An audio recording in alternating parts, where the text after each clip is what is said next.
আমার নবীর সামনে একদিন ফাতিমা রাদিয়াল্লাহু তাআলা আনহা বসে বসে নামাজ পড়ছিলেন। নামাজ শেষ করার পর রাসূল বলেছেন, ফাতিমা বসে বসে নামাজ পড়ো কেন? আব্বা, আমি তো বসে বসে নামাজ পড়ি না, দাঁড়িয়ে দাঁড়িয়ে নামাজ পড়ি। আজকে বসে বসে নামাজ পড়ার হেতু হলো, আমি আজকে বসে বসে নামাজ এই জন্য পড়ছি, আপনি বলেছেন স্বামীর কোনো যেন নালিশ আমার কানে না আসে, স্বামীর কোনো দুর্নাম করা ঠিক নয়। আপনি আমার গায়ে যে জামাটা দেখতে পাচ্ছেন, জামার পিছনের অংশটুকু ছেঁড়া অংশ আছে, ওই ছেঁড়া অংশটুকু দাঁড়িয়ে নামাজ পড়তে গেলে আপনার দৃষ্টিগোচর হয়ে যাবে। আপনি যখন আপনার মেয়ে ফাতিমার পরনে যখন কাপড়টা ছেঁড়া দেখবেন, আপনার মনে মনে এটা চিন্তা আসবে, আরে আমার জামাই আলী আমার মেয়েকে কত কষ্ট দেয় কাপড়ে, আমার স্বামীর এতটুকু দুর্নাম হোক আমি এটা চাই নাই মনে করে বসে বসে নামাজ পড়ছি। কি পরিমাণ স্বামীর প্রতি তাদের ভক্তি ছিল। খাবার নাই, দাবার নাই। সাইয়েদনা আলী রাতের বেলা ঘরের মধ্যে ঢুকতেছেন, মুখে হাসি নাই। ফাতিমার মুখে খাবার নাই। দরজায় ঢুকলেন, ফাতিমা সালাম দিলেন। সালাম দেওয়ার পরও যখন আলীর মুখে যখন হাসি নাই, বলছেন আমার স্বামীকে আপনি হাসেন না কেন, কি হয়েছে? আমি আপনাকে ঘরের মধ্যে ঢুকতে দেব না, আপনি আবার বাইরে যাবেন, মুস্কি হাসি মারবেন, এরপরে আপনি আমার ঘরের মধ্যে ঢুকবেন। সুবহানাল্লাহ বলবেন না? সেই জান্নাতি পরিবেশ আজকে নাই। ঘর ভরা গাদা গাদা ফার্নিচার, কিন্তু মোহাব্বত কেন নাই? পরকিয়া। আমি কি ভুল বলতেছি এগুলো?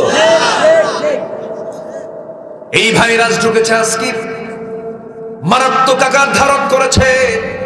আর তার চাইতে সবচেয়ে বড় পিয়ন হলো কি বলেন? কে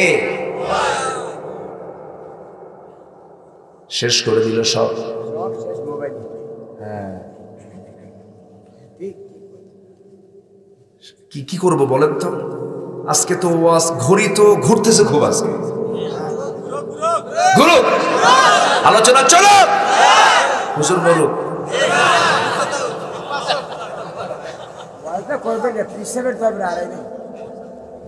হুজুরও বাচ্চা জি বলি আলহামদুলিল্লাহ।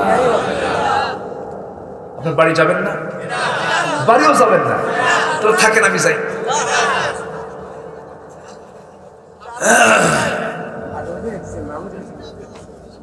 জি আলহামদুলিল্লাহ। আসলে আল্লাহর ওলি তো বরকত থাকে তো, তাই না? বরকত আছে না নাই?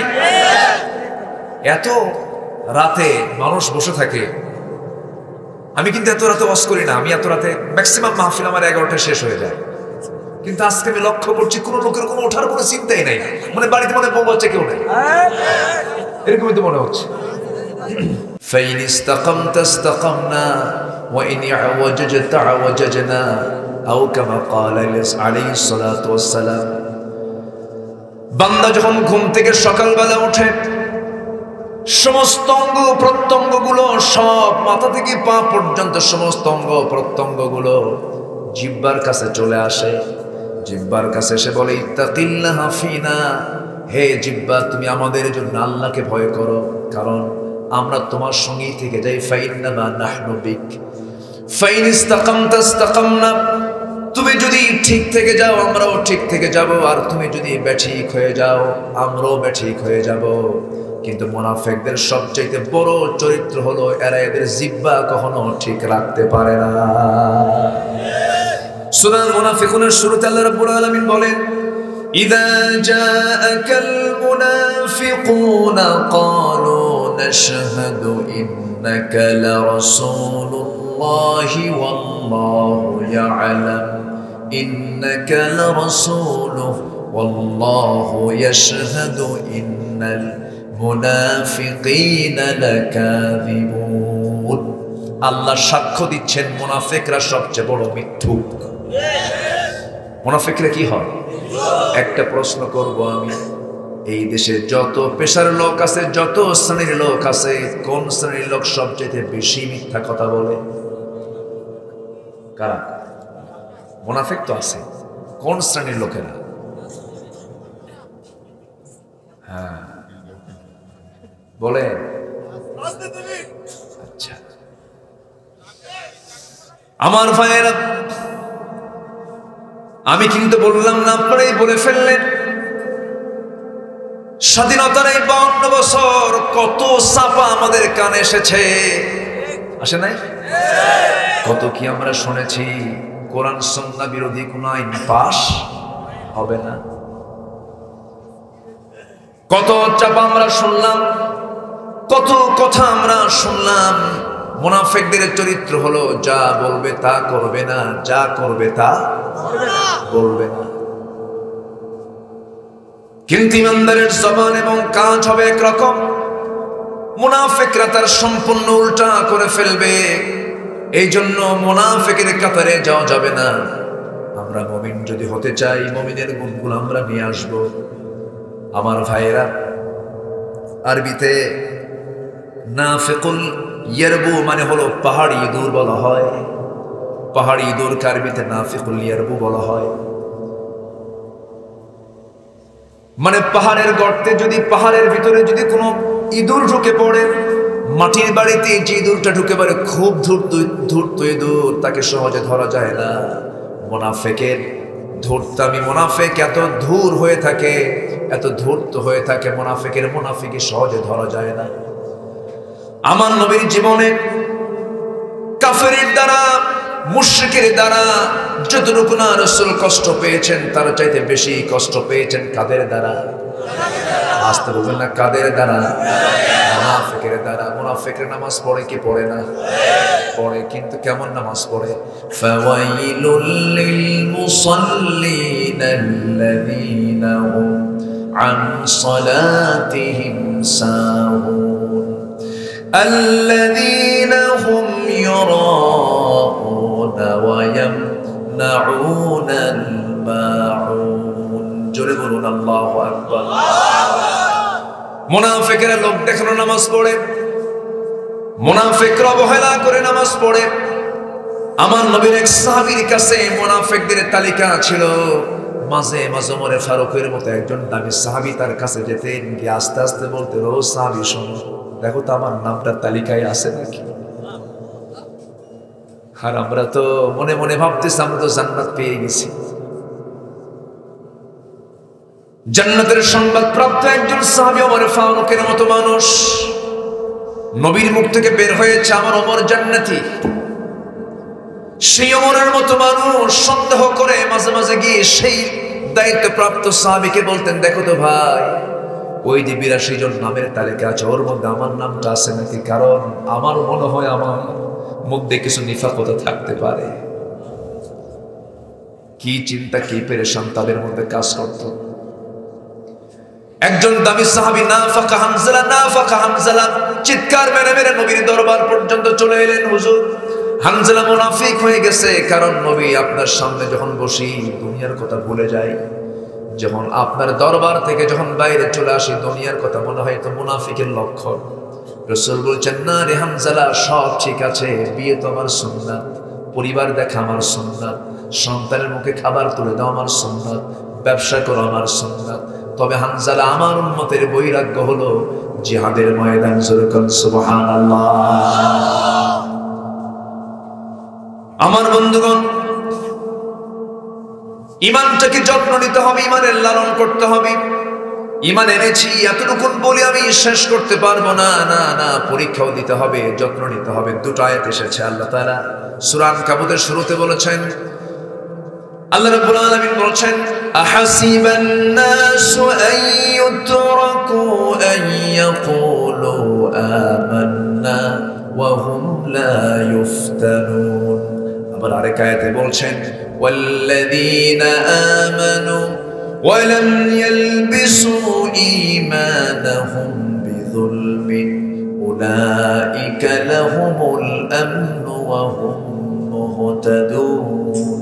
ঈমান যারা আনবে, জুলুমের দ্বারা যারা আবৃত করবে না। জুলুম মানে শিরক, শিরক মানে জুলুম। ইন্নাশ শিরকা লাযুলমুন আযীম। জুলুম দ্বারা, শিরকের দ্বারা যারা আচ্ছাদন করবে না, ঈমানটাকে যারা ফ্রেশ রাখবে, শিরক মুক্ত রাখবে, ক্যান্সার মুক্ত রাখবে, আমি আল্লাহ তাকে নিরাপত্তা দেব, আমি তাকে জান্নাত দিয়ে দেব। জোরে বলে সুবহানাল্লাহ। ঈমানের যত্ন নেওয়ার দরকার আছে না নাই? সবার আগে কিসের যত্ন? ঈমান নষ্ট হওয়ার আমল আছে না নাই? আছে না নাই? ঈমানের যত্ন নিলে পরেই মুনাফিকতা চলে যাবে। ইমানের যত্ন যখন থাকবে না, তখন ইমান ধীরে ধীরে নিফাকতার দিকে চলে যাবে। ইমানদারি তো মুনাফিক হয়, মুশরিক কাফির তো মুনাফিক হয় না, ওটা তো আলাদা ক্যাটাগরি। মুসলমানদের মধ্যে মুনাফিক তৈরি হয়ে যায়। আল্লাহ তাআলা মুনাফিকদের ওই আয়াতটা যখন আমি পড়ি দারুণ ভয় পাই। আল্লাহ মুনাফিকদেরকে কি পরিমাণ শাস্তির কথা বলেছেন। যারা পারেন ঠোঁট মিলিয়ে বলুন, ইন্নাল মুনাফিকিনা ফিদ দারকিল আসফালি মিনান নার ওয়া লা তাজিদ লাহুম নাসীরা। মুনাফিকদের জন্য জাহান্নামের ভিত্তি রচনা করা হবে। আমার ভাইয়েরা, বিল্ডিং যেমন ইটটাকে টুকরো টুকরো করে নিচে তার ভিত রচনা করা হয়, মুনাফিকদেরকে দিয়ে আল্লাহ তাআলা জাহান্নামকে উদ্বোধন করবেন, জাহান্নামের নিচে রাখবেন। এই জন্য মুনাফিকের চরিত্র নিয়ে আসা যাবে না, মুনাফিকের চরিত্র আমাদের কোনো ভূমিকা রাখা যাবে না। মুমিন কথা বলবে দুই জবানে না এক জবানে, দুই জবান না এক জবান। যদি পারি সামনে প্রশংসা করব, অথবা সামনে যদি পারি তার সামনে তার দোষটা ধরবো, পাশে আড়ালে তার দোষ ধরতে যাব না। এগুলোও কিন্তু মুনাফিকের লক্ষণ। কিছু লোক আছে না নাই, সামনে আসলে কি সুন্দর প্রশংসা, ভাই আপনার মতো লোকই হয় না, একটু আড়াল হলি কয় মানুষ একখানে, আছে না নাই? ইমানদার কখনো এমন হবে না। ইমানদারের ইমান কথা হবে, আমল হবে এক, জবান এবং কাজ হবে এক।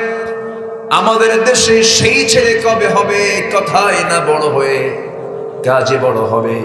কাজী নজরুল মুনাফিকের চরিত্র তুলে ধরেছেন তার কবিতার মধ্য দিয়া, এবং আল্লাহ নিজেও বলেছেন, লিমা তাকুলুনা মা লা তাফআলুন, যা তুমি করো না তা তুমি বলতে যাও কেন? এটা মুনাফিকদের স্বভাব। কাবুরা মাক্তান ইনদাল্লাহ, বড় অপরাধ এটা। এই অপরাধ কেউ আমরা করতে যাব না। সূরার নাম কি বলেন? বলেন কোন সূরা? মুনাফিককে চেনার জন্য সূরা মুনাফিকুন, কাফিরকে চেনার জন্য সূরা কাফিরুন, আবার মুমিনকে চেনার জন্য মুমিনুন। আছে না নাই? যারা পারেন ঠোঁট মিলে আমার সঙ্গে বলুন, ক্বাদ আফলাহাল মুমিনুন আল্লাযীনা হুম ফি সালাতিহিম খাশিউন। আল্লাহ তাআলা বলছেন, বান্দারে সফলতার জন্য তুমি কারো কাছ থেকে পরামর্শ নিও না। আমি যাকে বলবো সফল, সে হলো মহা সফল। সফলতা পরামর্শ নেব কার কাছ থেকে? আল্লাহর কাছ থেকে। আল্লাহ তাআলা বলছেন, কারা সফল? যারা নামাজটাকে সুন্দর করবে, খুশু খুশুর সাথে পড়বে। এক নাম্বার নামাজ দিয়ে শুরু করেছেন, আবার শেষ নাম্বারও নামাজ দিয়ে শেষ করেছেন। নামাজ দিয়ে শুরু, নামাজ দিয়ে শেষ। নামাজের গুরুত্ব কম হলো না বেশি হলো? বেশি হলো। আমার দেশে নামাজি মানুষ বেশি না বেনামাজি বেশি? নামাজি বেশি না বেনামাজি বেশি? পৃথিবীতে যত অপরাধ বান্দার জীবনে আছে, সবচেয়ে বড় অপরাধ হলো নামাজ নষ্ট করা। পৃথিবীতে যত অপরাধ আছে, যদিও এই অপরাধের শাস্তি দুনিয়াতে হত্যার চাইতে কম, জিনার অপরাধের চাইতে কম, মুরতাদ হয়ে যাওয়ার চাইতে কম। ইসলামে তিনটা অপরাধের শাস্তি মারাত্মক আকার দিয়েছে, হত্যার অর্ডার দিয়েছে। আস-সাইয়্যিবুজ জানি, জিনাকারের জন্য। কতলুন নাফস, মানুষকে হত্যা করলে তাকে কতল করে ফেলো। ইসলাম থেকে খারিজ হলে বের হয়ে আসলে তাকে হত্যা করে ফেলো। নামাজ নষ্টের জন্য যদিও দুনিয়াতে শাস্তি নাই, কিন্তু জাহান্নামের শাস্তি হবে ভয়াবহ। নামাজ যারা নষ্ট করবে, আল্লাহ তাআলা সূরা মারইয়ামে বলছেন, ফাখালাফা মিন বা'দিহিম খালফুন আদাউস সালাহ ওয়াত্তাবাউশ শাহাওয়াতি ফাসাউফা ইয়ালকাউনা গায়্যা। নামাজ যারা নষ্ট করবা, নফসের যারা দাসত্ব করবা, আল্লাহ বলছেন এই দুইটা অপরাধের জন্য আমি তাকে শুধু জাহান্নামের মধ্যে ফেলবো না, জাহান্নামের গর্ত খাই নামক গর্তের মধ্যে আমি তাকে ঢুকিয়ে ফেলবো। যে জাহান্নামের গর্ত খাইকে জাহান্নাম পর্যন্ত ভয় পায়। এত ভয়ঙ্কর সেই জাহান্নামের গর্ত। তাফসীরে কুরতুবীর ভিতরে আরো 6 জনকে আল্লাহ তাআলা ওই গর্তের মধ্যে ঢুকাবেন ব্যাখ্যা এসেছে। এই দুইটা অপরাধের পর আরো 6টা অপরাধ আছে। তার মধ্যে 1 নম্বর অপরাধ হলো যে জেনা করতে করতে পাকা জেনাকার হয়ে গেছে। এরকম জেনাকার মনে আমার দেশে আছে না নাই? আসতে বলবেন না, আছে না নাই? নাম্বার 2 হলো মদ খায় খায় পাকা মদারু, মদ্যপ। মদের বোতল কোন আলেম নিয়ে থাকে না, জেনার কাতারে কোন আলেমদের তালিকা নাই। জেনার মদ আছে যেখানে, জেনা আছে যেখানে সেখানে, জেনা আছে যেখানে, খুন আছে সেখানে। এগুলোর সাথে আলেমদের কোনো সম্পর্ক নাই। কিন্তু আজকে গোটা পৃথিবীতে সবচেয়ে বেশি মাজলুম কারা? আলেমরা। রফিকুল ইসলাম মাদানী 3 ফুট একটা মানুষ, সামান্য ছোট্ট একটা মানুষ, খাটো আল্লাহর সৃষ্টি মাখলুক। কিভাবে একটা আলেমের গোটা দেহে ডান্ডা বেড়ি পড়ায়। আল্লাহ তুমি তাদের দিলকে নরম করে দাও, জোরে বলি আমিন। দিলে কি একটু দয়া হয় না? ইরহাম তুরহাম, দয়া করো দয়া পাবা, ক্ষমা করো ক্ষমা পাবা। দয়া করবে না, তোমার প্রতি আল্লাহ দয়াও করবেন না। ইসলাম কখনো প্রতিশোধ নিতে দেয় না, ইসলাম ক্ষমা করতে জানে। যেরকম সুবহানাল্লাহ।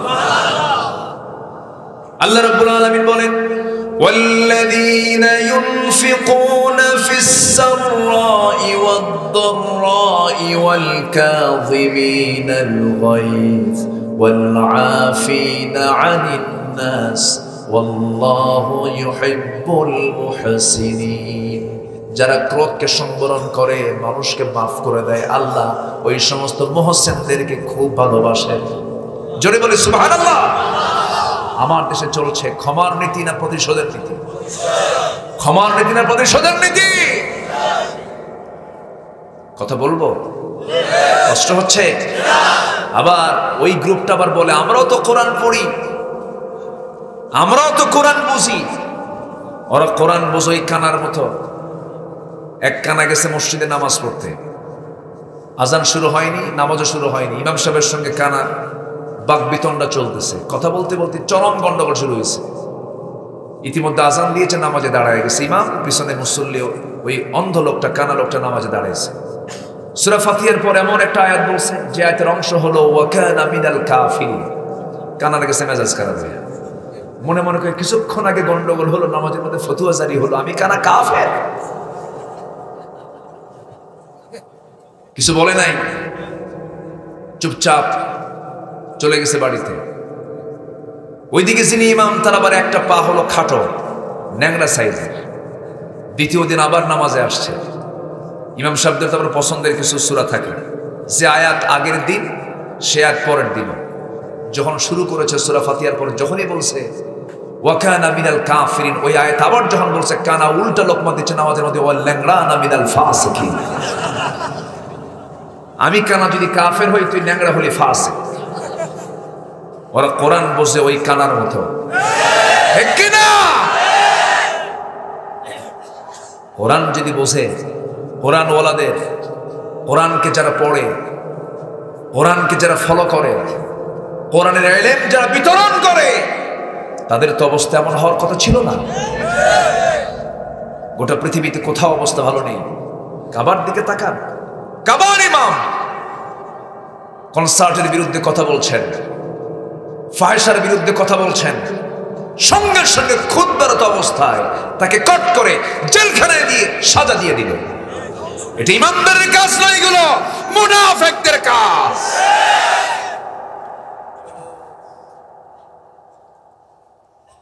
আজকে মুসলমানের কোনো অভাব ছিল না, সংখ্যায় মুসলমানের অভাব নেই। 180 কোটি মুসলমান, প্রতি 4 জন 1 জন মুসলমান। সম্পদের কোনো অভাব নেই। মুসলমান তেল বন্ধ করলে গোটা পৃথিবী না খায় পড়বে, ঠিক কিনা? কথার কথা বলছে। আল্লাহ তো সবাইকে খাওয়ান। মুসলমানদের হাতে কি কি আছে এই কথা বলতে না, আমি এই কথা বলছি। মুসলমানের সম্পদ ছিল, ম্যান পাওয়ার ছিল, সবই ছিল, সবই আছে, কিন্তু সমস্যা হলো মুনাফিকতা আছে। আছে না নাই? মুনাফিক চক্রের হাতে সব জিম্মি হয়ে আছে গোটা পৃথিবীর মুসলমান। কথা আছে, কিন্তু রাত তো অনেক হলো, আমি চিন্তা করতেছি কোনো আপনাদের কোনো কষ্ট হচ্ছে কিনা, কারো কোনো সমস্যা নাই তো? জোরে বলি ইনশাআল্লাহ। আমার খুব শখ ছিল মরহুম মকবুর গোলাম সাদিক সাইদি রহমতুল্লাহ আলাইহি, আমি তার সঙ্গে একটু দেখা করবো, আমার খুব শখ ছিল, কিন্তু পারিনি। উনি ইন্তেকাল করেছেন। গোলাম সরওয়ার সাইদি রহমতুল্লাহ আলাইহি ওনার চাচাতো ভাই, ওনার সঙ্গে আমার ব্যক্তিগত পরিচয় ছিল। এদিকে আসা হয়নি। আমি শুনেছি অনেক, তার অনেক গুণকীর্তন শুনেছি। আল্লাহ তুমি তার কবরটাকে জান্নাতের টুকরা বানায় দাও। এই ফুল বাগানগুলো তিনি সাজিয়ে গেছেন। মানুষ মারা গেলে এগুলোতে থেকে যায়। মৃত্যুর পূর্বে কিছু কাজ, যেরকম এমন কিছু কাজ তুমি রেখে যাও যেন কবরে শুয়ে শুয়ে এই সমস্ত কাজের জন্য পুরস্কার তুমি পেতে থাকো কিয়ামত পর্যন্ত। এই দিক থেকে মরহুম মকবুল পীর সাহেব রহমতুল্লাহ আলাইহি তিনি মনে হয় কোনো কিছু বাদ রাখেননি। এলাকায় তিনি একটা ফুল বাগান, অনেক ফুল বাগান তিনি ছড়িয়ে দিয়েছেন। বলি আলহামদুলিল্লাহ। তার সুযোগ্য সন্তান, আমরা তার জন্য দোয়া করি। বাবার জন্য অবশিষ্ট কাজগুলো তিনি সম্পূর্ণ করতে পারেন। আমরা পীর বিরোধী মানুষ না, পীরকে আমি ভালোবাসি, পীরকে মোহাব্বত করি, কিন্তু নোংরামি ভণ্ডামীদের প্রতিরোধ করার জন্য হক্কানি পীরের দরকার আছে না নাই? আসতে বলবেন না, আছে না নাই?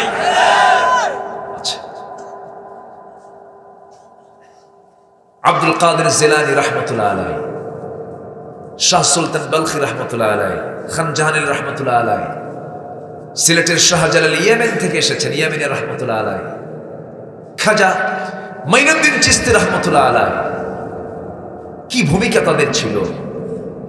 তারা এক হাতে আল্লাহর কালাম কোরআন হাতে নিয়েছেন, আরেক হাতে তরবারি নিয়েছেন। কালিমার পতাকাকে তারা উড্ডীন করার জন্য সংগ্রাম করেছেন। সম্মানিত ভাইয়েরা, আল্লাহ তুমি আমার গোলাম পরওয়ার ভাইকে তুমি আল্লাহ কবুল করে নাও। জোরে বলি আল্লাহুম্মা আমিন। মুরব্বী আল্লাহ তাআলা তাকে তুলে নিয়েছেন। তার মতো বয়সী লোক এখনো বহু আছে না নাই? আছে। আমরা তার শূন্যতা ফিল করছি আমার কাছে মনে হয়, কারণ মুরব্বী পৃথিবীতে বেঁচে থাকলে বরকত কমে না বাড়ে? বাড়ে। বাড়িতে যাদের আব্বা আম্মা আছে বয়স বেশি হলে পরে আরো দোয়া করুন, আল্লাহ তুমি আরো বয়সে আমার চোখের সামনে আমার বাপ মাকে তুমি আল্লাহ বেঁচে রাখো, কারণ বাপ মা আছে যে ঘরে বরকত আছে সেই ঘর। তো সবাই কি কষ্ট পাচ্ছেন না তো? খুব ভালো মানুষ আপনারা, আমি খুব খুশি আলহামদুলিল্লাহ। আমি বেশি সময় নেব না, আমাদের সব রাত কথা বলতে হয়, তো আমি চেয়েছিলাম একটু আগে উঠতে, কিন্তু আমার গোলাম জিলানী ভাই আরেক প্রিয় মানুষ, ওনার চেহারাটাকে আল্লাহ তাআলা কি বরকতময় করে দিয়েছেন। দেখেন একটা হাসি দিলে মনে হয় যে ফুটন্ত গোলাপ হাসতেছে। আলহামদুলিল্লাহ। কই উনি চলে গেছেন মনে হয়, যে খুব ভালো মানুষ আলহামদুলিল্লাহ। সম্মানিত ভাইয়েরা, আমরা এখানে বসে আছি, আজকে আমরা একটা সিদ্ধান্ত নিয়ে যাব, আমরা আমাদের জিহ্বাকে ঠিক রাখব। জোরে বলি ইনশাআল্লাহ।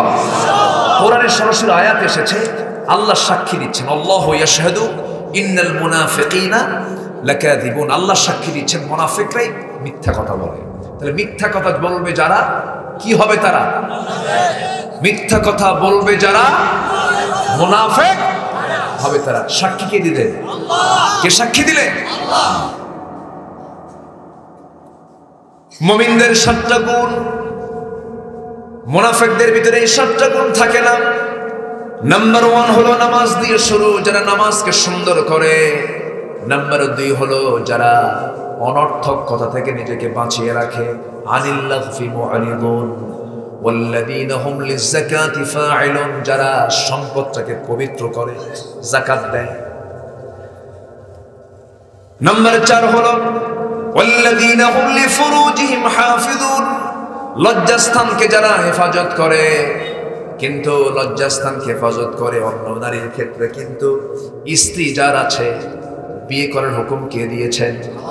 আসতে বলবেন না, কে দিয়েছেন? আল্লাহ যৌন কামনাকে নাজায়েজ করেন নাই, যৌন কামনা সমস্ত পয়গম্বরদের মধ্যেও ছিল, আল্লাহর বড় বড় ওলিদের মধ্যেও ছিল। যৌন কামনা কোনো অবৈধ কিছু নয়, কিন্তু আল্লাহ তাআলা যৌন কামনা দিয়েছেন বৈধভাবে করতে না অবৈধভাবে করতে। বৈধভাবে বিয়ে করে নাও, ফানকিহু মা তাবা লাকুম মিনান নিসা। কিন্তু আমি যদি একটা প্রশ্ন করি আপনাকে, এখন আজকের সমাজে বিয়ে করা সহজ না জিনা করা সহজ? বলেন। বিয়েটা কঠিন হয়ে গেছে, জিনাটা সহজ হয়ে গেছে। কিন্তু আল্লাহ তাআলা দেখতে চান জিনার চিত্র না বিয়ের চিত্র? বিয়েটা আল্লাহ তাআলা দেখতে চান। তোমরা বিয়েটা করে নাও, ইজাব কবুল করে নাও। কিন্তু আজকে বিয়েটা জটিল। আজকে দিনের বেলা কোন এক যুবক আমাকে প্রশ্ন করতেছে, হুজুর একটা প্রশ্ন। কি প্রশ্ন? হুজুর আমরা যৌবন প্রাপ্ত হয়েছে, যুবক হয়েছি, আমাদের বয়স 20 বছর চলে, বাপ মাকে বিয়ের কথা বলতে পারি না। সমাজে বিয়েটা জটিল হয়ে গেছে। নামাজও পড়ি, ভালো থাকার চেষ্টা করি, কিন্তু ফিতনা। এই ফিতনার যুগে আপনি একটু ওয়াজ করতেন, হুজুর একটু বলবেন, মুরব্বিরা যেন একটু শুনে বোঝে যেন। দেখছেন কি একটা তার কষ্টের কথাটা বলতেছিল। যুবকদের যৌবনের আকাঙ্ক্ষা আছে না নাই? আজকের মাহফিল আমি লক্ষ্য করে দেখছি যুবকরা আজকের মাহফিল উপস্থিত বেশি, আলহামদুলিল্লাহ। আমি যুবকদেরকে 3টা আমল শেখায় দেব, 3টা আমল তুমি করবা। আমি তোমাকে হলফ করে বলে গেলাম, আল্লাহ তোমার রিজিকটা ডাবল বাড়ায় দিবেন। শুনবা যুবকরা? নাম্বার 1, তাড়াতাড়ি বিয়ে করো।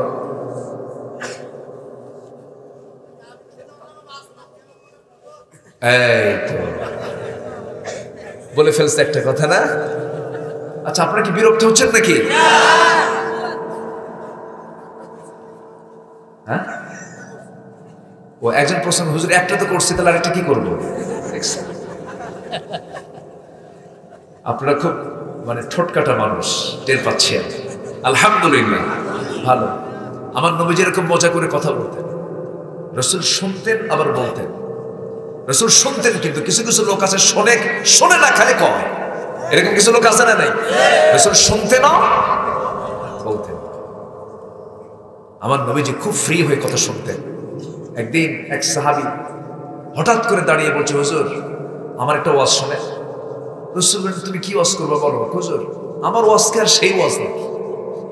জাহিলি যুগে আমি একটা মূর্তির খুব পূজা করতাম। মূর্তিটাকে নিজের হাতে বানাইছিলাম, এটা নিয়ে ঘুরতাম, যেখানে যেতাম পিঠে রাখতাম, মাথায় রাখতাম, খুব সম্মান করতাম। হঠাৎ করে একটা দূর সফরে যাই, আমার প্রকৃতির চাপ লাগলো। প্রকৃতিটাকে সাড়া দেওয়ার জন্য আমি এখন এটা নিয়ে আমি যাই কেমনে?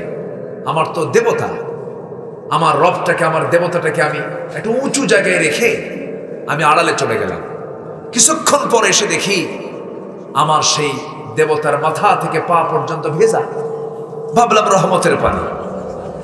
আমার নবী যে মুসকে মুসকে হাসতেছে, রহমতের পানি মনে করে আমি আমার জিহ্বা দিয়ে লেহন শুরু করলাম। চাটন দেওয়া মাত্রই দেখি হুজুর আমতা গন্ধ, আবার টক টকও লাগে। সামনের দিকে তাকায় দেখি কুকুর লেজ গুটিয়ে গুটিয়ে যায়। সাহাবীরা দেখ, তারা একটু আওয়াজ দিয়ে হাসলেন। নবীজি সারা জীবন হেসেছেন, আওয়াজ দিয়ে না, মুস্কে হাসি। রাসূল হাসি দিলেন। ওই সাহাবী বললেন, ইয়া রাসূলুল্লাহ, কি এমন রাগ চাপলো আমার, এত সম্মান, এত ভক্তি, এত শ্রদ্ধা করি যে দেবতাকে, সে তার নিজের অস্তিত্বকে রক্ষা করতে পারে না। আমি এমন জোরে আঘাত করলাম, দুই হাতে নিয়ে এমন জোরে জমিনে ফেলে দিলাম, সব ভেঙে চুরমার হয়ে গেল। আপনার কাছে এসে এমন রবের সন্ধান পেয়েছি, যিনি সূর্যের মালিক, যিনি চাঁদের মালিক, যিনি 7টা আকাশের মালিক। যেরকম সুবহানাল্লাহ। রাসূল মাঝে মাঝে শুনতেন, ছোট ছোট বাচ্চাদের সঙ্গে সময় দিতেন। আম্মা জান আয়েশা বলেন, মাঝে মাঝে আমার মনে হয় রাসূল হুসাইনকে যে পরিমাণ সময় দিতেন, রাসূল আমাকে ওই পরিমাণ সময় দিতেন না। হুসাইনকে যখন কাছে পেতেন, ঘন্টার পরে ঘন্টা চলে যেত গল্প করতে। 7 বছর 8 বছরের ছোট্ট হুসাইন নবীর কোলে বসা আছেন। নবীর কোলে বসে নবীর সঙ্গে গল্প করছিলেন। বাবে জিব্রাইল দিয়ে জিব্রাইল আলাইহিস সালাতু ওয়াস সালাম ওহী নিয়ে আসতেছেন। নবীর সামনে বসে গেলেন। নবীর সামনে বসে সালাম বিনিময় হয়ে গেল। নবীজি বললেন না, হুসাইন তুমি চলে যাও। বাচ্চাদেরকে দেখলে রাসূল পাগল হয়ে যেতেন, অস্থির হয়ে যেতেন, খুব ভালোবাসতেন। আমার নবীজি বাচ্চা হুসাইনকে কোলের মধ্যে নিয়ে গল্পই করতেছেন, ওইদিকে জিব্রাইল বসে আছে। এবার বলছেন, না না, তোমার সামনে কে এসে বসে আছে, তুমি কি তাকে চেনো নাকি? না না, মাঝে মাঝে এই লোকটা আপনার কাছে আসে, কিন্তু মতলব ভালো না। কেন? খালি হাতে আসে। কি হাতে আসে? খালি হাতে আসে। আমার নবীজি মুস্কি হাসি মেরে জিব্রাইলের চোখের দিকে তাকায় চোখের ভাষায় কথা বলছেন, জিব্রাইল, আমার নাতি হুসাইন কম নয়, আমার নাতি আমার এই 12টা বাজায়, কি যাবে আল্লাহ জানে। আল্লাহ বলছেন, জিব্রাইল, আমার প্রিয় দোস্তের প্রিয় নাতি হুসাইন যখন শক করিয়ে ফেলেছে, তোমাকে কৃপণ বলে ফেলেছে, পকেটে একটা হাত দিয়ে দেখো, তোমার পকেটের মধ্যে জান্নাতের আঙ্গুরের ছড়া ঢুকানো হয়েছে। জিব্রাইল আঙ্গুরের ছড়াটা উপরে ঝোলায় রাখলেন।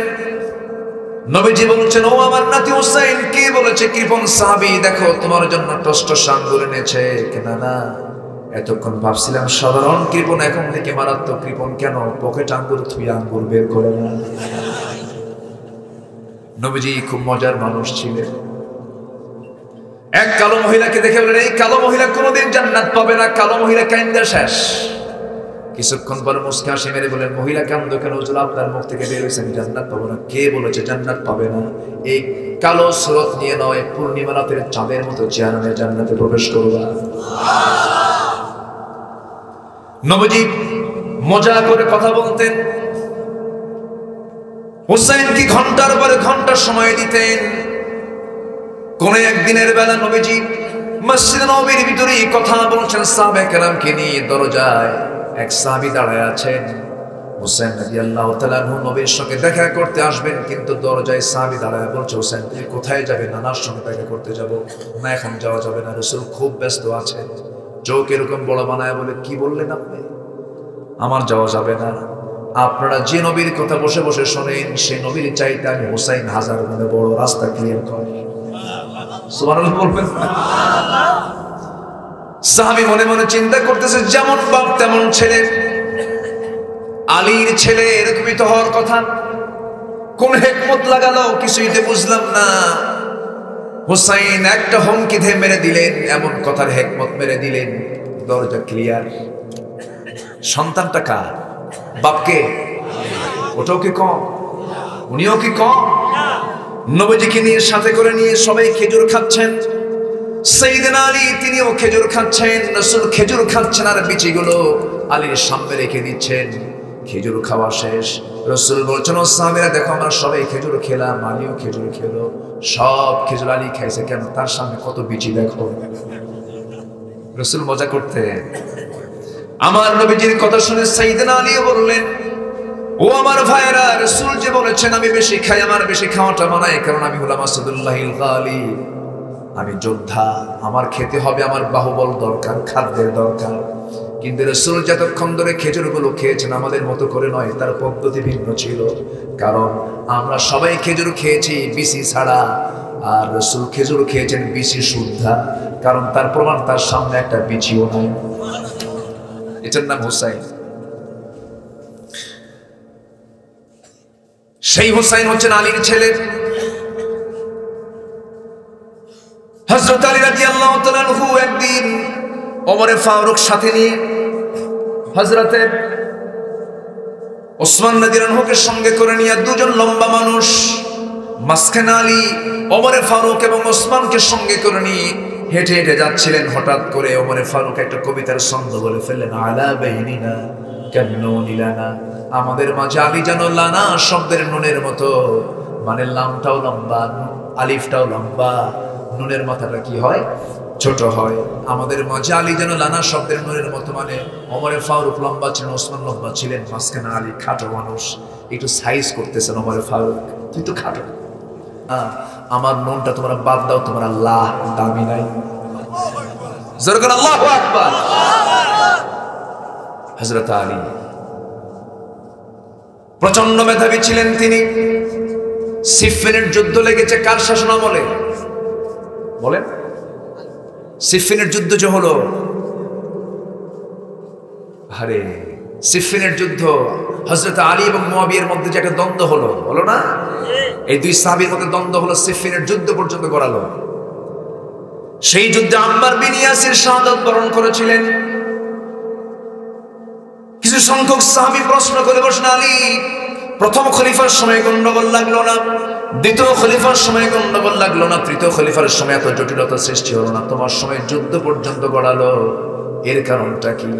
সাইয়েদনা আলী মুস্কি হাসি মেরে বলছেন, শোনো, প্রথম খলিফা আবু বকরের পাশে আমি আলী ছিলাম, দ্বিতীয় খলিফা ওমর ফারুকের পাশে আমি আলী ছিলাম, তৃতীয় খলিফা ওসমানের পাশে আমি ছিলাম, কিন্তু চতুর্থ খলিফা আমি যখন হয়েছি আমার পাশে আরেকটা আলী নাই, এই জন্য গন্ডগোল লাগছে। দেখছেন, মানে ইনি এত মেধাবী ছিলেন, কথায় কেউ তার সঙ্গে পারত না। তার ছেলে হুসাইন, আপনি তো ওয়াজ আমার উল্টায় দিলেন, এই প্রশ্ন করছে তো ওয়াজ আমার ঘুরে গেছে আরেক দিকে।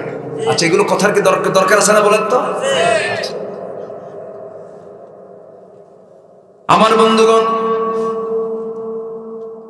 হুসাইন রাদিয়াল্লাহু আনহু নবীর সঙ্গে দেখা করতে যাবেন, দরজা ক্লিয়ার করে নিলেন, সাহাবী দরজা খুলে দিয়েছেন, নবীর সামনে গিয়ে দাঁড়ায় আছেন মোশান দিয়া, মুখে কোনো হাসি নাই। রাসূল বলছেন, না না, তোমার মুখে হাসি নাই কেন, কি হয়েছে? কেন না, আমার কি কোনো দাম নাই? রাস্তায় বন্ধ থাকে, আমি তোমার সঙ্গে দেখা করতে আসি, তোমার সাহাবীরা তোমার সঙ্গে দেখা করতে দেয় না, আমাকে আসতে বাধা দেয়। রাসূল মুস্কি হাসি মেরে বলছেন, না না, মন খারাপ করো না তো, না না, আমি একটা কথা বলবো। কি? না না, একটা প্রশ্ন করি, কি? আমি তোমার চাইতে বড়।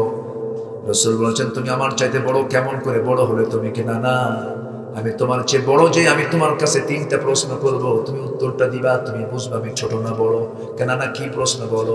দেখেন, আমার নবী ছোট বাচ্চাদেরকে সময় দিয়েছেন কি দেন নাই? দিয়েছেন। আমার নবী যে বলেন, কি প্রশ্ন তুমি বলো? না না। এবার বলছেন, তোমার যত সাহাবী আছে সব সাহাবীকে ডাকো। সব সাহাবীকে ডাকলেন তিনি। এবার বলছেন, না না, তুমি বলো তো, আমি তোমার সবচেয়ে কোন জায়গায় বসে কথা বলতে ভালোবাসি? রাসূল শুয়ে পড়লেন, নবজির বুকের উপরে লাফ মেরে গিয়ে বসে পড়লেন হুসাইন।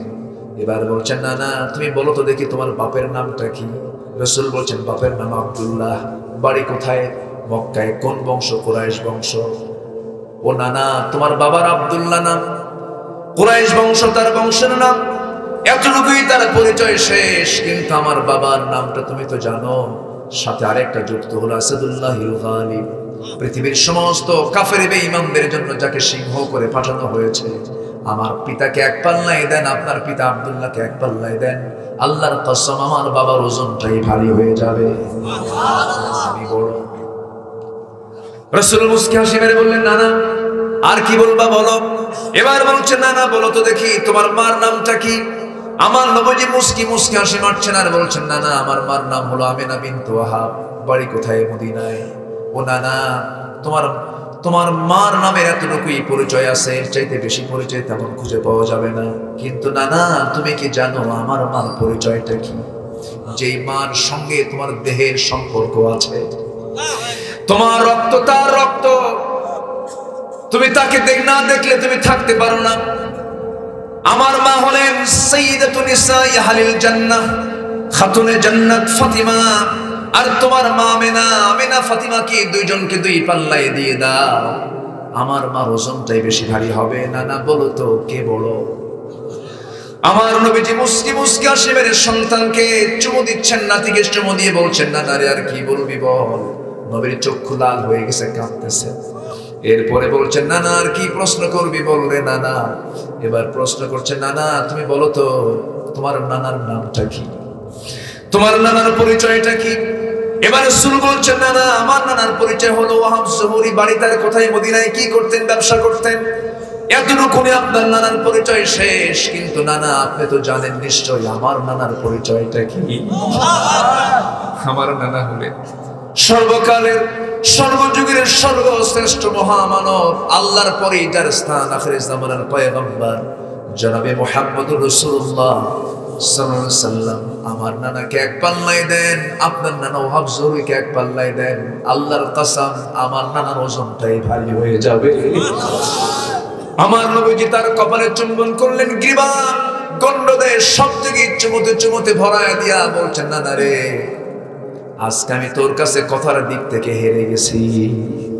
সুবহানাল্লাহ। ইসলাম কত সুন্দর, নবীজির ইতিহাস কত সুন্দর, নবীজির সুন্নাত গুলো কত সুন্দর, নবীজির সাহাবায়ে কেরামদের সঙ্গে বাচ্চাদের সঙ্গে তার ডিলিংসটা কত সুন্দর। এই সমস্ত কথাগুলো ক্লাস 6, 7, 8 ক্লাসের সিলেবাসে যদি আজকে ঢোকায় দেওয়া হতো, সন্তানগুলো আল্লাহওয়ালা হয়ে যেত। এইগুলোকে না দিয়া ঢুকানো হচ্ছে, মানুষ নাকি আগে বানর ছিল। যেরকম নাউজুবিল্লাহ। কোরআন কি এটা বলে? কোরআন এটা বলে? ওরা বানরের বংশধর, ঠিক কিনা? আর আমরা আদমের সন্তান। আমার বন্ধুগণ, তাহলে মুনাফিক থেকে বাঁচার জন্য আমাকে মুমিন হতে হবে। কি হতে হবে? মুমিন হতে হবে। নাম্বার 1 বলেছি, নাম্বার 2 বলেছি, নাম্বার 3 বলেছি, নাম্বার 4 বলেছি, নাম্বার 5 হলো। নাম্বার 4 বলতে নিয়ে তো আমি চলে গেলাম বিয়ের দিকে। যুবকরা কয়টা কাজ করবা মনে আছে? 1 নাম্বার কি করবা? কোন দিন? হ্যাঁ, কালকে। এতে কইছে কালকে বিয়ে করা উচিত। যে সমাজে জেনা বেড়ে যাবে, সেই সমাজে রোগ বেড়ে যাবে। পশ্চিমাদের টার্গেট হলো মুসলিম সমাজকে জেনার মধ্যে ফেলে দেওয়া। ওদের চিন্তাই হচ্ছে এটা, জেনা বাড়ায় দেওয়া। নমরুদি স্টাইল এগুলো। কার স্টাইল? নমরুদের পদ্ধতি ছিল এগুলো। নমরুদ সমাজে জেনা চালু করে দিয়েছিল, অবৈধ সম্পর্ক সমাজে চালু করে দিয়েছিল, ফেরাউনরা এগুলোই চালু করে দিয়েছিল, আবু জেহেলদের সমাজে এগুলো চালু ছিল। মুসলিম সমাজে এগুলো চলতে দেওয়া যাবে না। যুবকরা, তোমার রিজিকটা বাড়াতে চাইলে জেনাটাকে, জেনার দিকে যাওয়া যাবে। ওয়ালা তাকরাবু জিনা, জিনার কাছে যাওয়া যাবে না, বিয়েটা করে নাও। আব্বাকে বলে ফেলো, বুঝিয়ে ফেলো। আমার কিছু কিছু আব্বা আছে দুষ্ট টাইপের। ছেলে যদি বলে আব্বা বয়স হয়েছে বিয়ে করাও, কিসের বিয়ে রে তোর? এরকম ধমক মারা বাপ কিছু আছে না? নাই। আপনি যে ধমকটা দিলেন, কিন্তু আপনার সন্তান যে বিয়েটা করতে চাইল, আপনি যে ধমক দেওয়ার কারণে সে যদি কোনো জেনার কাছে লিপ্ত হয়ে যায়, সেই জেনার অপরাধ বাবার দিকে যাবে কি যাবে না? আজ থেকে এখন যাবে কি যাবে না? যাবে। সাবধান।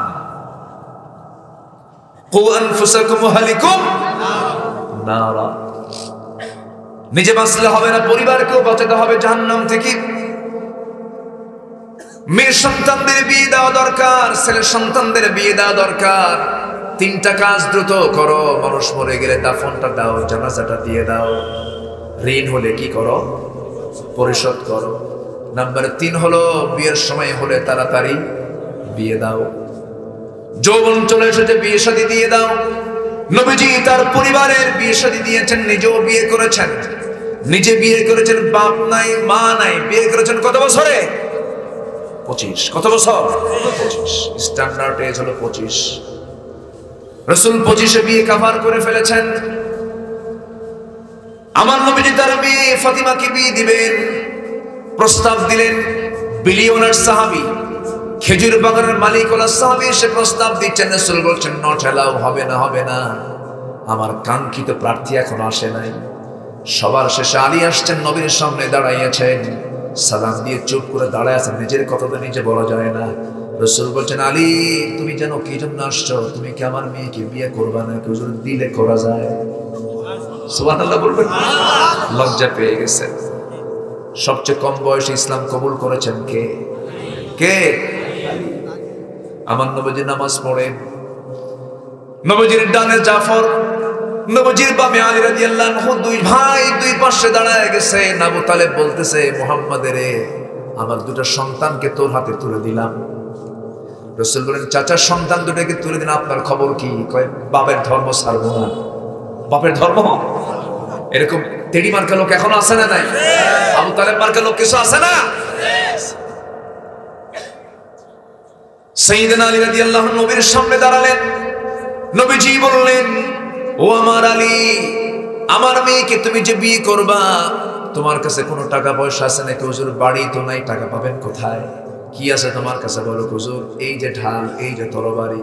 রাসূল বললেন, ঢাল ছাড়াও যুদ্ধ চলে, ঢালটা বিক্রি করে আসো, আমার মেয়েকে বিয়ে দেব, ঢাল বেচার টাকা মহরনা ধার্য করে। জোরকান সুবহানাল্লাহ। ঢাল বেচতে গেলেন। ওসমান জিন্নুরাইন নবীজির জামাই ছিলেন, দুই মেয়ের জামাই। এক মেয়ে মারা যাওয়ার পর আরেকটা মেয়েকে দিয়েছিলেন। তিনিও মারা যাওয়ার পর রাসূল বলতেন, মাঝে মাঝে আমার যদি আরেকটা মেয়ে থাকতো, আরেকটা মেয়েকে আমি ওসমানকে দিয়ে দিতাম। জোরকান সুবহানাল্লাহ। ওসমান সামনে দাঁড়িয়ে বলছেন, আলী, সাত সকালে তুমি ঢালটা বিক্রি করতে আসছো কেন? বলতেছে, ঢাল বিক্রি করতে আসছে, আমার একটা বিষয় ফয়সালা হয়ে গেছে। কি? বিয়ে শাদী হয়ে যাচ্ছে আমার। কার সাথে? আপনার শালী। আপনার শালিকা। খুব খুশি হলেন। ঠিক আছে নাও, ঠিক আছে, এই যে টাকা নাও, ঢালটা দাও।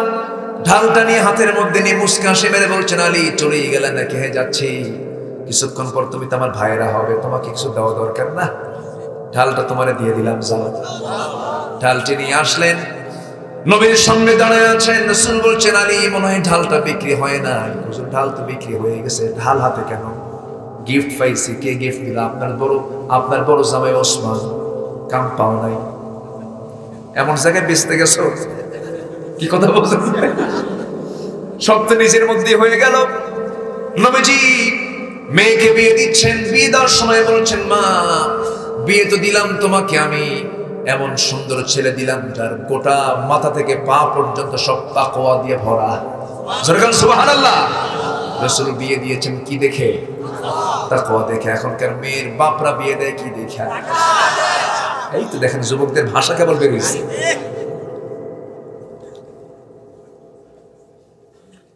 ছেলে কি করে?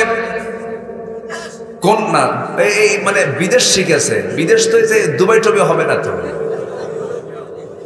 ইউরোপ হতে হবে, আমেরিকা হতে হবে, আর মঙ্গল গ্রহে অফিস থাকতে হবে। কোন গ্রহে? এই দুনিয়াতে মঙ্গল গ্রহে একটা ফ্ল্যাট থাকতে হবে, অথবা পজিশন নিতে হবে।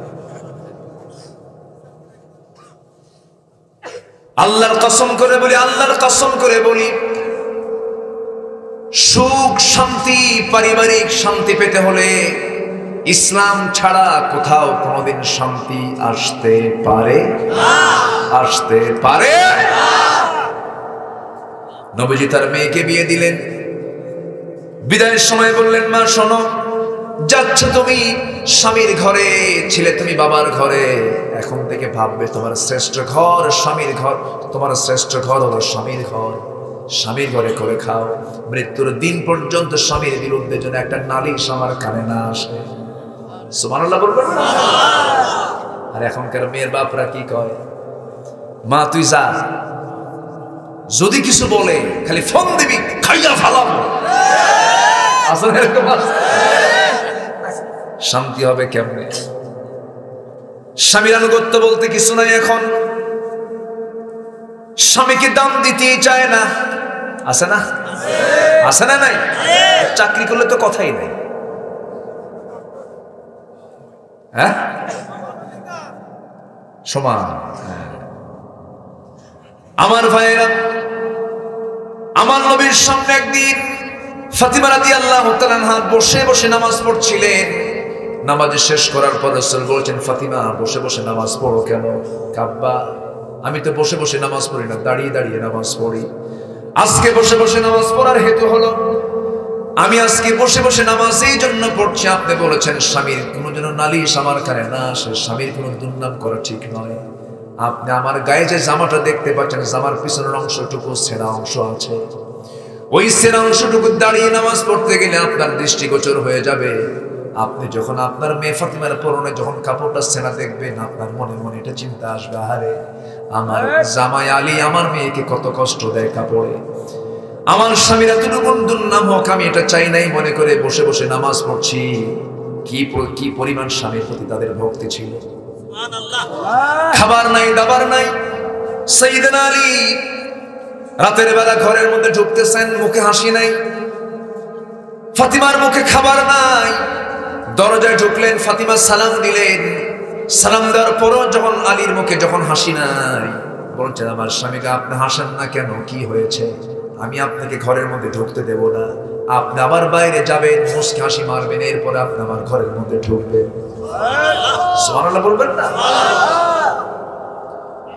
সেই জান্নাতি পরিবেশ আজকে নাই। ঘর ভরা গাদা গাদা ফার্নিচার, কিন্তু মোহাব্বত কেন নাই? পরকিয়া। আমি কি ভুল বলতেছি এগুলো? এই ভাইরাস ঢুকেছে আজকে, মারাত্মক আকার ধারণ করেছে। আর তার চাইতে সবচেয়ে বড় পিয়ন হলো কি বলেন? কে? শেষ করে দিল সব। হ্যাঁ, কি করবো বলেন তো? আজকে তো ঘড়ি তো ঘুরতেছে খুব, আজকে ঘুরুক, আলোচনা চলো, হুজুর বলুক।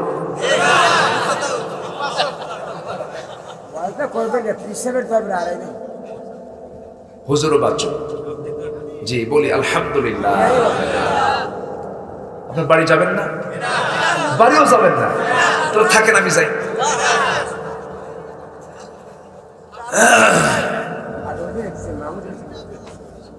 জি আলহামদুলিল্লাহ।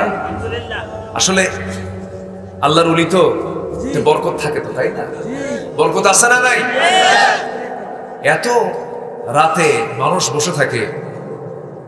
আমি কিন্তু এত রাতে ওয়াজ করি না, আমি এত রাতে ম্যাক্সিমাম মাহফিল আমার 11টায় শেষ হয়ে যায়।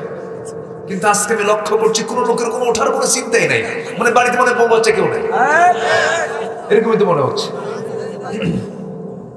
বলি আলহামদুলিল্লাহ। আমার পরে কি আর কোনো বয়ান আছে নাকি? আছে নাই? কোন সূরা থেকে কথা বলছি আমি? সূরা মুনাফিকুন হব না মুমিনুন হব? বলেন কি হব আমরা? মুমিনুন। আমার ভাইয়েরা, যুবকদের জন্য কয়টা কাজ বলছি আমি? ওটা থাক, একটা বলছি, তো আরো দুইটা আছে। এবছরই শুনবেন, এবছরই শুনবেন।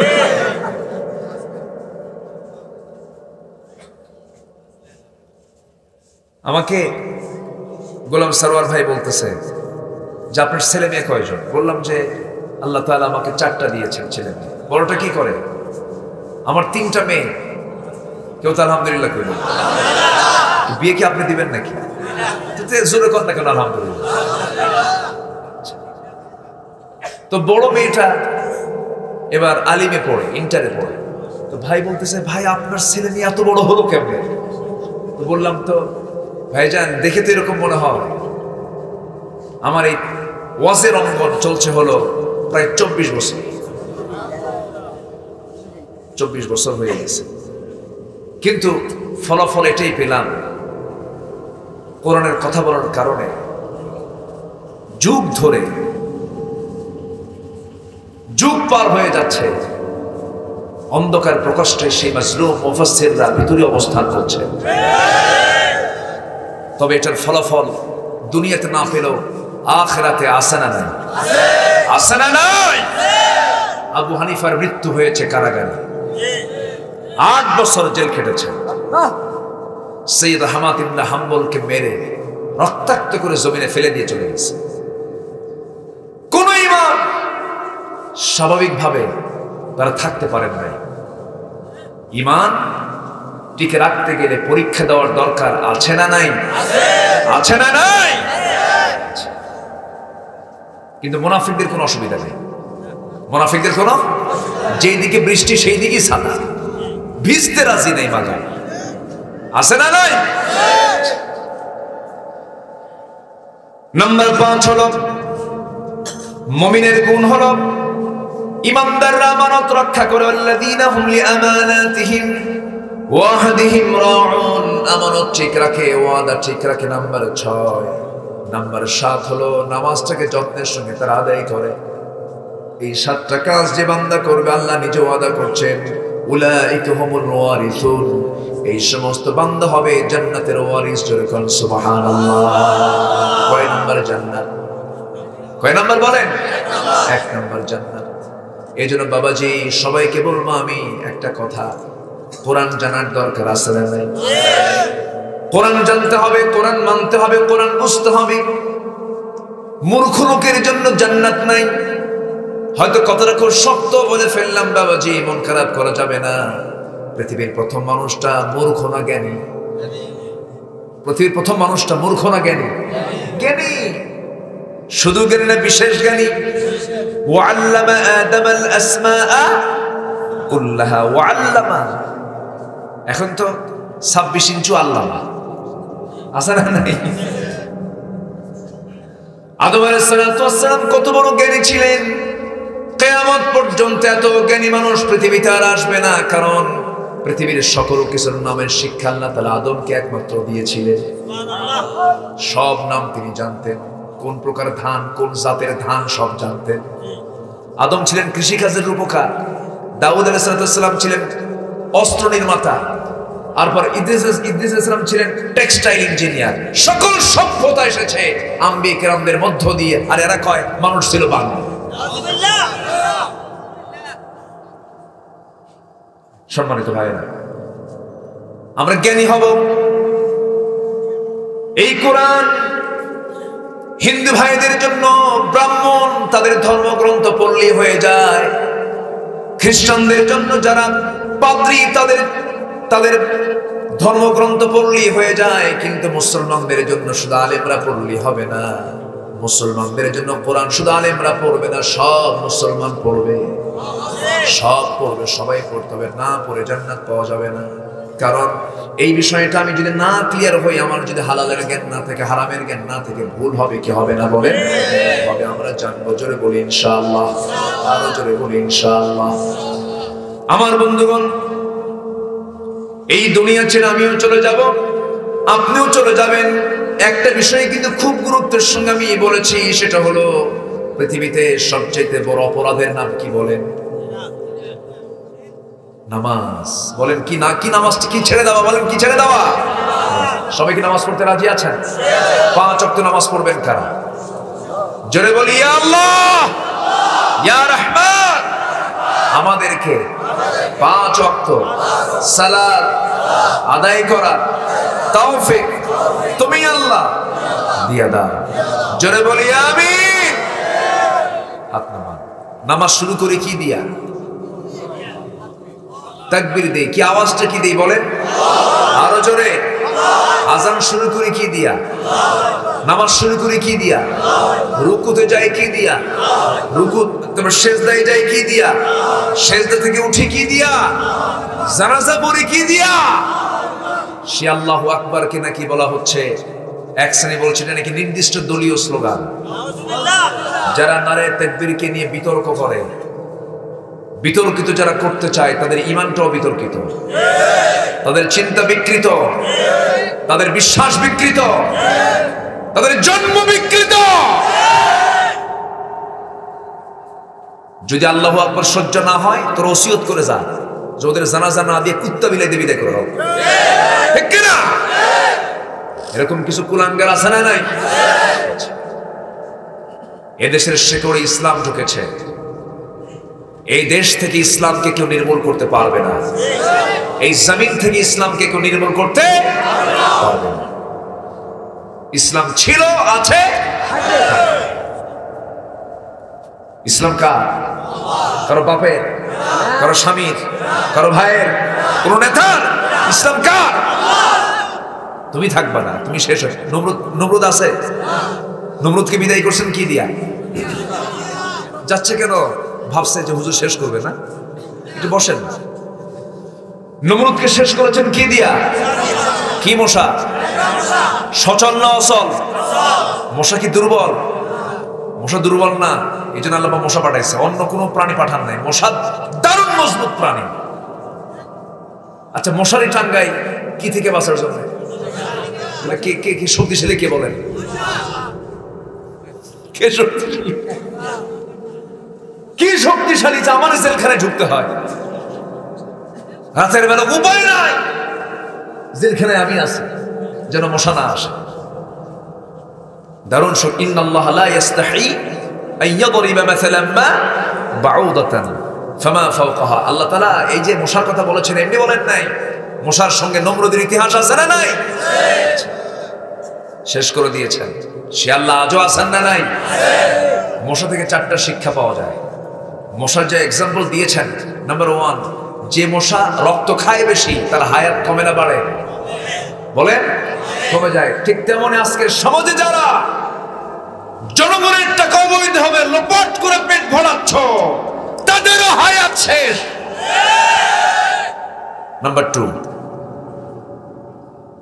মশা যে কামড় দেয় মানুষকে, পুরুষ মশা না স্ত্রী মশা?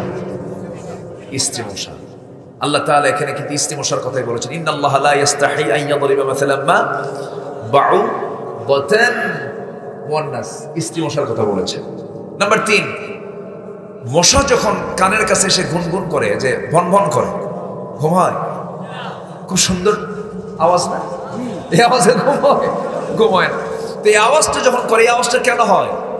সায়েন্স বলতেছে মশা প্রতি সেকেন্ডে, মিনিট না কিন্তু, প্রতি সেকেন্ডে তার পাখা নড়ায় হলো 500 থেকে 600 বার, যা পৃথিবীর আজ পর্যন্ত কোনো মেশিন এত দ্রুত চলতে পারে এমন কোনো মেশিন পৃথিবীতে আবিষ্কার হয়নি। মশা